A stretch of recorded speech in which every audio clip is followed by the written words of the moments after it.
Ok, donc qu'est-ce qui se passe quand on compose des fonctions de classe C1 et quand on a des fonctions à plusieurs variables? Donc on va voir sous forme d'un théorème. C'est un résultat important. Donc ici, on veut composer deux fonctions G et F.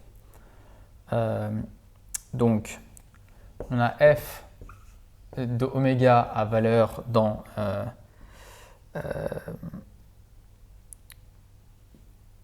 donc à valeur dans oméga prime, hein, qui est dans valeur, alors dans RP, comme jusqu'à présent, oméga ouvert avec, alors on y vient, donc maintenant on a une autre fonction G à valeur qui part de oméga prime et qui a valeur dans R M pour un certain M, et on veut composer ces fonctions. Alors il va falloir que je suppose donc, que f de oméga est inclus dans oméga prime, parce que moi je m'apprête à faire du g de f de x. Donc quand je prends f de x, ça tombe dans oméga prime pour que g soit bien défini. Donc de classe C1 toutes les deux de classe C1. Donc je vous rappelle que même pour des fonctions de plusieurs variables à valeur vectorielle, donc à valeur dans RP ou dans RM, ça veut dire que les dérivées partielles existent et sont continues. Donc de classe C1, c'est les dérivées partielles qui existent et qui sont continues, c'est important. Alors, G rond F est de classe C1 et le et, c'est ça qui est le plus important ici, c'est le fait qu'on a une formule un peu compliquée mais à connaître sur oméga. Et alors je vais dériver i fois, donc pour tout i appartenant à 1m, pour tout j appartenant à 1d.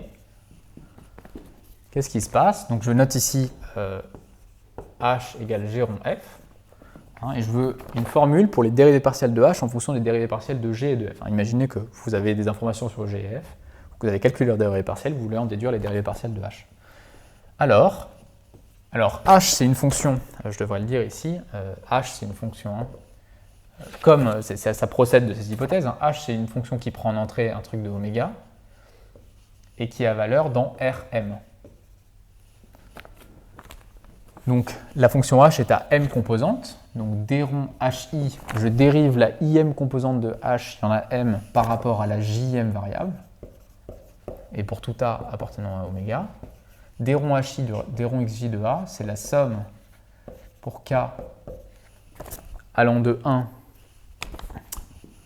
à p des d rond g i sur d rond x k de a. Alors peut-être que j'ai noté yk. Donc ça c'est la kème dérivée partielle de la im composante de g, gi, évaluée, alors pas en a, pardon, en f de a, fois d rond fk sur d rond xj de a. Donc voilà la formule, et elle est à connaître, malheureusement. Alors, elle peut faire un peu peur cette formule, mais je vais faire un exemple pour vous montrer comment ça marche. C'est un petit peu comme quand on dérivait des fonctions composées, on partait de R, puis on retombait dans R, mais on passait par un espace de dimension supérieure. L'idée, c'est la chose suivante, donc par exemple, puis ensuite on fera la preuve de ce résultat-là. Je prends une fonction f de R2 dans R, bon, donc classe C1, et puis je fais un changement de variable en polaire, on va revenir sur le changement de variable polaire, et on prend la fonction f qui va de R2 dans R, et qui est définie par, en entrée, elle prend Rθ, et en sortie, elle prend f de R cosinus θ, R sinus θ. Donc là, vous voyez que vous avez la composée de deux applications. Sous-jacent ici, vous voyez que finalement f, c'est rien d'autre que f rond, je peux appeler ça phi, où phi, c'est l'application qui a Rθ associé, R cosinus θ, R sinus θ. Donc c'est bien une composition ici. Alors mettons que je veuille calculer les dérivées partielles de f en fonction de grand f en fonction de celle de petit f. D'après cette formule-là, ça va faire apparaître les dérivées partielles de f, bien sûr, mais aussi les dérivées partielles de la fonction phi. Donc comment je fais ça? Eh bien, je regarde, ici la fonction f, elle va donc de R2 dans R. Donc comment je vais calculer ça? Je vais avoir d'rond f sur d'rond. Alors la première variable de f, c'est la variable r, mais alors attention, ici cette notation, il ne faut pas que ça vous perturbe, ça veut vraiment encore une fois dire, je calcule la dérivée partielle de f par rapport à sa première variable, tout simplement, en rθ, ça c'est pour tout rθ, appartenant à R2. Et que me dit cette formule? Elle me dit que je dois calculer donc les différentes composantes, je vais calculer les dérivées partielles des différentes composantes de f, mais ici il n'y en a qu'une, puisque f est la valeur dans R, ici. Donc ici, m est égal à 1. Okay. Donc j'en ai qu'une, et ça me dit que quand je dois calculer la dérivée partielle d'une composante de grand F, ici l'unique, eh bien, je calcule les dérivées partielles de f et je les multiplie par ce que je dérive. Ce que ça veut dire que d'abord je prends la première dérivée partielle de f, d'rond f sur d'rond. Donc ici, la première dérivée partielle, c'est d'rond f sur d'rond x de r cosinus θ, r sinus θ, fois ce que je dérive, c'est-à-dire r cosinus θ, et je le dérive par rapport à r. Donc autrement dit, je suis en train de calculer fois d'rond phi sur d'rond r. D'rond phi sur d'rond r, ça fait précisément cosinus θ. Et puis j'ai plus, maintenant je dérive f par rapport à sa deuxième composante fois la dérivée de ceci par rapport à r. C'est d'rond f sur d'rond y de r cosinus θ, r sinus θ, fois sinus θ. Ok, donc ça c'est pour la dérivée partielle de f par rapport à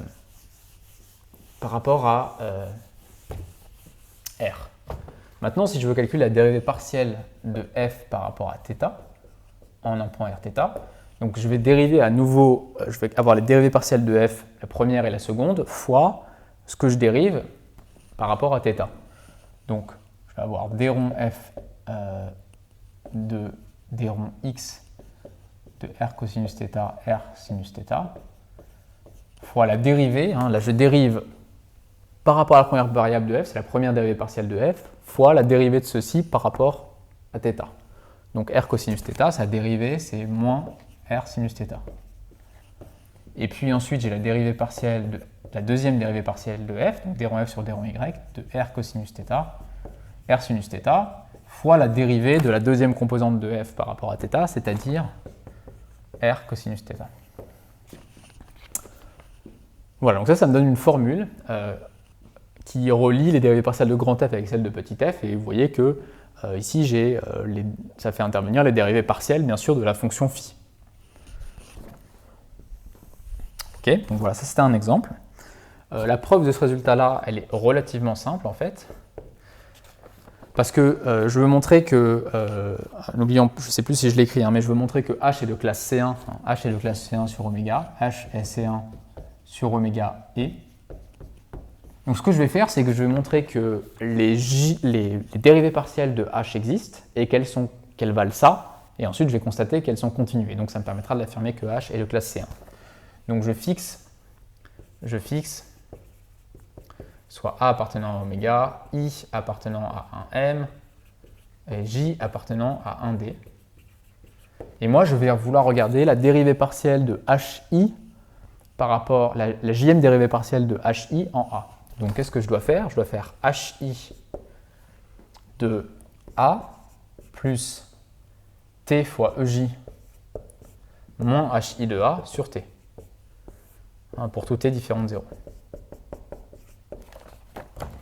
Et puis à terme, je vais essayer d'arriver à cette formule. Donc à ce stade, je me demande simplement, par composé, je sais déjà que h est continu, il n'y a pas de problème, mais je me demande déjà si elle admet des dérivées partielles. Et pour ça, je suis amené à calculer ces taux d'accroissement et à étudier l'existence d'une limite. Alors, qu'est-ce que ça vaut hi de a plus tej? Alors ça vaut quoi? Alors je vais peut-être écrire. Donc à terme, je vais regarder ce quotient-là, mais pour m'en sortir, je vais peut-être commencer par simplement écrire un petit peu ce que ça vaut que hi de a plus tej. Ça, par définition, je vous rappelle que h, c'est g rond f, et donc hi, c'est gi rond f. Donc c'est gi de f de a plus tej. Ok, maintenant je me rappelle que f est de classe C1, donc je peux tout à fait écrire que ce truc-là, ça vaut gi de, je vais faire un développement limité à l'ordre 1 de cet objet-là. Ça, c'est f de a plus, ici, la seule variable qui bouge, c'est la jm, hein, donc ça fait apparaître t d rond f sur d rond xj de a plus petit o de t. Alors ça, c'est simplement, vous pouvez le voir comme simplement le fait que f de a plus tej moins f de a divisé par t, ça tend vers ça. Et donc, je peux écrire ce développement limité à l'ordre 1. C'est vraiment ce que c'est que d'admettre une dérivée partielle suivant j au point A pour f. Ok, et là maintenant, je me dis, tiens, finalement, ce truc-là, c'est rien d'autre que gi de quelque chose plus un truc petit. Gi d'un vecteur plus un h qui est un vecteur petit, puisque t tend vers 0. Donc ça, je vais faire un développement limité cette fois pour une fonction de plusieurs variables. Hein, donc c'est le théorème de la partie 3 du cours. Le f de a plus h, c'est f de a plus dh f de a plus petit o de h. Donc ça, c'est gi de f de a plus, je vais un petit peu vite en composant les développements limités, mais donc ça fait gi de f de a plus. Le deuxième terme, normalement, c'est la somme pour k allant de 1 à p. Je vous rappelle la formule, hein, c'est la formule pour une fonction de plusieurs variables. Alors f, c'est une mauvaise notation ici, mais c'est pour garder.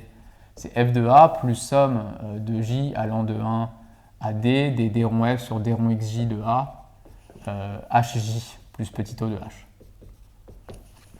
F d'un truc fixe plus un vecteur petit, c'est f de a plus ce truc-là plus petit o de h. Donc là, qu'est-ce que c'est? Ici, ce qui joue le rôle de h, c'est ça. Alors en fait, avec le petit o, mais on peut tout mettre dans un petit o de t au loin là-bas. Je vous laisse vous en persuader. Donc c'est la somme pour k allant de 1 à p de... c'est quoi qui joue le rôle de f ici? C'est la fonction gi. Donc je vais avoir d rond gi sur la dérivée partielle de gi par rapport à sa kème variable. Je la note d rond yk. Hein, j'insiste que ça, c'est une variable muette. Ça veut juste dire que je considère la kème dérivée partielle de gi évaluée en a, mais qu'est-ce qui joue le rôle de a ici? C'est f de a, fois le vecteur qui joue le rôle de h ici, c'est-à-dire t fois d rond f sur d rond xj de a. Et tout ça plus petit o de t. Bien sûr, hein, j'utilise là vraiment le fait que ces fonctions sont de classe C1 pour pouvoir dire ça. Et donc vous voyez que finalement, c'est pas si dur que ça. Alors pardon. Ici, bien sûr, hein, c'est les hj, donc c'est la jm composante du vecteur. Ce que j'ai écrit n'a pas de sens. Hein. Qu'est-ce que c'est la jm composante? Ici, la km composante de ce vecteur, d rond f sur d rond xj de a, c'est d rond fk sur d rond xj de a. Et donc vous voyez que quand je fais le quotient qui m'intéressait, c'est-à-dire ceci moins hi de a divisé par t, ça c'est hi de a, et bien j'obtiens précisément cet objet-là, à la limite, hein, en divisant par t, le t qui est là s'en va, et le petit o de t fait un petit o de 1. Donc, hi de a plus tei moins hi de a sur t tend vers ce truc-là. Alors le t, je vais le mettre devant ici, tend vers, précisément vers ça, quand t tend vers 0. Et ça, c'est ce que je voulais. Regardez, c'est exactement la formule ici. Donc j'en déduis quoi de tout ça? J'en déduis que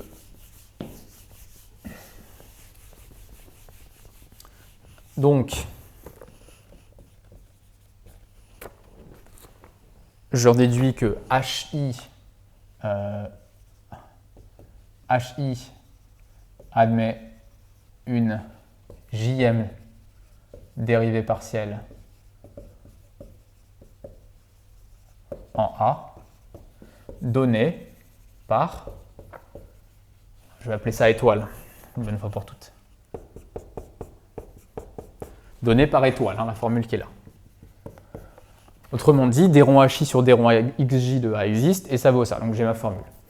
Alors donc ça montre que les d, ça c'est vrai pour tout i, pour tout j, et pour tout a, donc ça montre que les dérivées partielles de h existent. Hein. Je rappelle que dire que les dérivées partielles d'une fonction h1 jusqu'à hm existent, c'est que les dérivées partielles de chacune des composantes existent. Donc là, c'est le cas.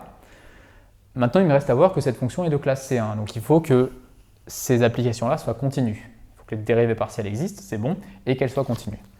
Mais ça, c'est juste de la composée de fonctions continues. Pourquoi? Parce que j'ai supposé que f est de classe C1. Donc ces objets-là sont des fonctions d rond fk sur d rond xj, ce sont toutes des fonctions continues sur oméga. F est continue, je la compose avec les dérivées partielles de g, mais comme g est de classe C1, ça c'est continu. Donc là, je l'ai composé d'applications continues. Puis je somme et je multiplie les applications continues, donc c'est continu. F et G sont de classe C1.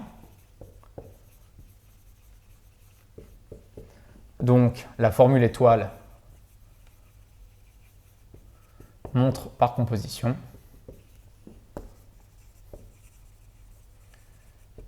que H est de classe C1. Je répète, ce qui me manquait, c'était le fait que les dérivées partielles de h sont continues, et je le vois à la formule que j'ai sous les yeux, elles le sont par composition de fonctions continues. Ok. Donc, ce qui est important ici, c'est les deux choses suivantes. D'abord que la composée de fonctions de classe C1 est de classe C1, et ce qui est le plus important, c'est la deuxième chose, c'est la formule qu'on obtient. Alors cette formule, je répète qu'il faut vraiment le voir comme quand vous voulez dériver une fonction composée par rapport à xj, vous dérivez la fonction g, donc la fonction avec laquelle vous composez en dernier lieu par rapport à chacune de ces variables, fois la dérivée de ce qu'elle a en la position k par rapport à xj, c'est-à-dire ce par rapport à quoi vous dérivez. Donc je répète, si je dois l'écrire ça, donc si j'ai h1 de a, c'est je vais peut-être l'écrire comme ça, j'ai h1 de x, c'est donc f, donc hi de x, c'est donc quoi? C'est donc gi de f1 de x, etc. jusqu'à fp de x. Si vous voulez calculer la jème dérivée partielle de hi, qu'est-ce que vous faites? Vous dérivez gi par rapport à sa jème composante, alors pardon, sa kème composante ici, fois la dérivée partielle de fk par rapport à xj. Donc si vous voulez calculer, je le répète ici, d rond hi sur d rond xj, je vais juste réécrire la formule en un point x. Je commence par dériver gi par rapport à sa première composante. Donc ça, c'est la première dérivée partielle de gi, d rond gi sur d rond y1, évaluée en ce qui est là, f1 de x, fp de x, fois la dérivée de la première composante de gi, par rapport à quoi je dérive, c'est-à-dire xj, fois d rond f1 sur d rond xj. Donc ça, je peux le réécrire peut-être comme ça, c'est f de x ici, de x. Et puis je continue. Ensuite, le deuxième terme que je vais taper, ça va me donner la dérivée partielle de gi par rapport à sa deuxième composante, d rond gi sur d rond y2 de f de x, fois la dérivée partielle de ce qu'on est en train de cette composante par rapport à par rapport à quoi on dérive. Une phrase un peu compliquée, mais etc. Et puis jusqu'au dernier, d rond g i sur d rond y p de f de x fois d rond fp sur d rond xj de x. Donc c'est ça que dit cette formule. Et maintenant, on va en venir à la notion de matrice jacobienne, qui va nous donner une manière compacte d'écrire cette relation un petit peu moche. Donc définition, je me donne soit f, disons de classe C1, soit f C1 sur oméga. On appelle matrice jacobienne de f en A,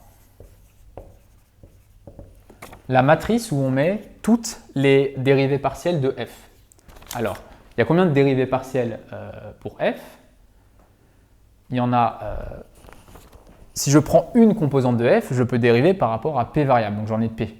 Mais des composantes de f, j'ai des variables pour f, et j'ai p composantes de f. Donc je peux dériver chacune des composantes de f par rapport à p variables, à d variables, je vais y arriver, ce qui fait donc d fois p dérivées partielles possibles. La matrice qui est donnée par les d rond fi sur d rond xj de A, où i est compris entre 1 et p, et j est compris entre 1 et d. Donc c'est quoi cette matrice? Je vais l'écrire encore une fois. Alors, déjà, il y a une notation pour cette matrice, elle est notée JF de A. Voilà la notation pour la matrice jacobienne de A, c'est une matrice. Donc JF de A, ça vaut quoi? Ce qu'il faut retenir, c'est que sur la première ligne, vous vous intéressez qu'à la première composante de la fonction f, f1, et vous la dérivez par rapport à toutes ces variables. Donc vous avez d rond f1 sur d rond x1 de A, etc., jusqu'à d rond f1 sur d rond xd de A. Okay. Et puis ensuite, vous continuez, et vous arrivez à la dernière composante de la fonction f, donc d rond fp sur d rond x1 de A, jusqu'à d rond fp sur d rond xd de A. Voilà donc la tête de la matrice jacobienne de A.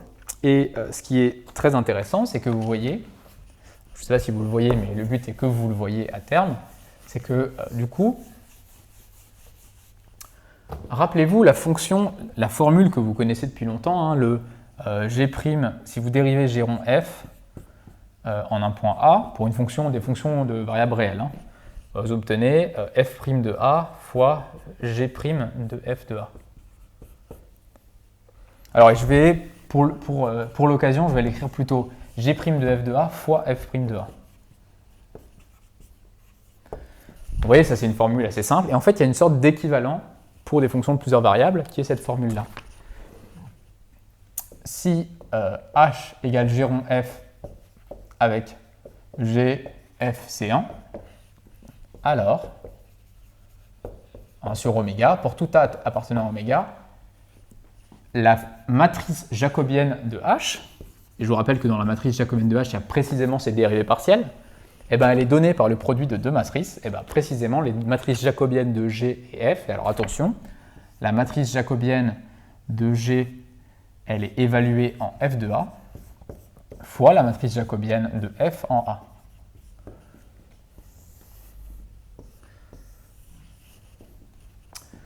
Donc très important ici. Bien sûr, c'est tout à fait naturel ici qu'on ait du f de A. D'une part, c'est la formule qu'on a là, mais bien sûr, il faut bien voir que G, elle peut prendre entrée que des f de quelque chose. Autrement dit, elle vide, les antécédents de G vivent dans oméga prime. Ça n'aurait pas de sens d'avoir JG de A et puis penser à cette formule-là si vous oubliez. Vous voyez, c'est exactement le pendant à plusieurs variables, cette formule que vous connaissez bien. Et donc ça, c'est pratique parce que si vous n'êtes pas à l'aise avec le fait de dériver à vue une fonction de plusieurs variables, vous pouvez simplement écrire des matrices jacobiennes où vous vous amusez joyeusement à mettre chacune des dérivées partielles dans la matrice et faire un produit matriciel. Je vais finir avec l'exemple des coordonnées polaires pour vous montrer que ça marche bien. Je vous rappelle qu'on avait f, c'est la fonction qui a, je reprends les notations tout à l'heure, rθ associe r cosinus θ, r sinus θ. Alors c'est la fonction qui a rθ associe f de r cosinus θ, r sinus θ. Et donc ici, la fonction phi qui nous intéresse, c'est la fonction qui a rθ associe r cosinus θ, r sinus θ. Ok, et ce qu'on sait, c'est que si on veut calculer les dérivées partielles de la fonction grand f, eh bien, il faut calculer les dérivées partielles de petit f et celles de phi. Donc je sais que g, pour toute rθ appartenant à R2, eh bien j'ai j la matrice jacobienne de grand F en Rθ, qui joue le rôle de petit a ici, eh bien c'est donné par JF. Ici, on a F rond phi. Donc je vais avoir JF de phi de Rθ fois J phi de Rθ. Ok? Alors, explicitons ce que sont ces objets. J phi de Rθ, c'est la matrice jacobienne de phi. Phi, c'est une application qui va de R2 dans R2, donc c'est une matrice de taille 2,2. Je commence par dériver la première composante de phi par rapport aux différentes variables. Donc j'ai d'abord ici, j'ai d rond phi 1 sur d rond R de Rθ, d rond phi 2. Alors, je manque un peu de place. Donc j'ai d rond phi 1 sur d rond R de Rθ, d rond phi 1 sur d rond θ de Rθ, d rond phi 2 sur d rond R de Rθ et d rond phi 2 sur d rond θ de Rθ. Et qu'est-ce que j'obtiens en faisant ça?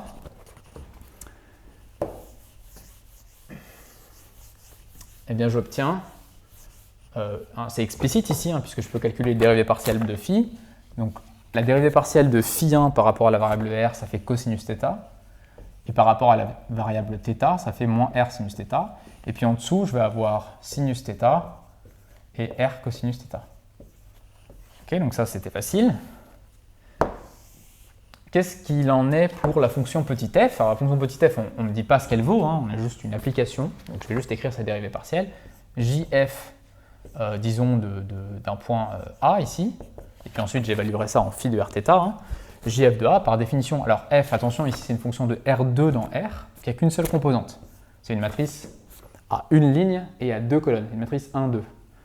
J'ai la dérivée de la première, les dérivées partielles de la première composante, et puis c'est tout, il n'y a pas d'autre composante. F est à valeur dans R. Donc ici j'ai simplement d rond f sur d rond x de A et d rond f sur d rond y de A.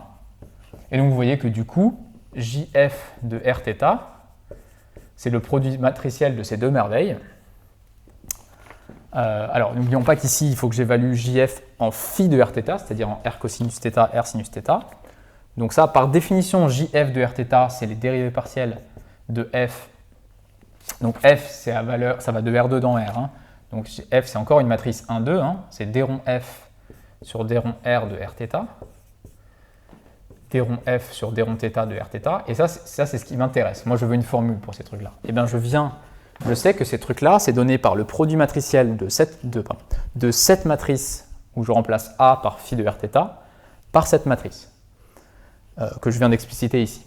Et bien, vous pouvez faire le calcul, ça vous donne précisément que d rond f sur d rond R de Rθ, c'est donné par le produit matriciel de ce truc-là avec ça. Donc ça vous fait exactement d rond f sur d rond x de R cosinus θ, R sinus θ. Donc ça fait ça fois plus ça fois ça, fois ce terme-là, c'est cosinus θ,